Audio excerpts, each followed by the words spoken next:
అధ్యాయము 18 నుండి 29 వరకు. తుయతైరలో ఉన్న సంగమ దూతకు ఇలాగు రాయుము. అగ్నిజ్వాలల వంటి కన్నులను అపరంజిని పోలిన పాదములు గల దేవుని కుమారుడు చెప్పు సంగతులేమనగా, నీ క్రియలను, నీ ప్రేమను, నీ విశ్వాసమును, నీ పరిచర్యను, నీ సహనమును నేను ఎరుగుదును.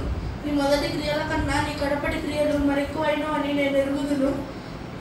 అయినను నీ మీద తప్పు ఒకటి నేను మోపవలసి ఉన్నది. తాను ప్రవక్తినని చెప్పుకొనుచున్న యెజబెలు స్త్రీని నీవు ఉండనిచ్చావు.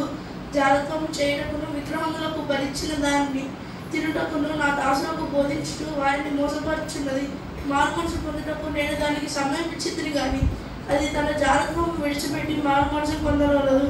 నేను వచ్చే వరకు మీకు కలిగి ఉన్న దానిని గట్టిగా పట్టుకొనుడి.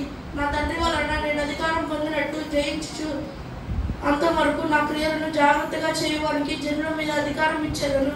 అతడు ఇనుపదళంతో వారిని ఏలును. కుమ్మరు అని పాత్ర వలె పగులగొట్టబడును. మరియు అతనికి వేకువ చుక్క ఇచ్చేదను. సంగములతో ఆత్మ చెప్పు మాట చెవిగలవాడు వినుగాక.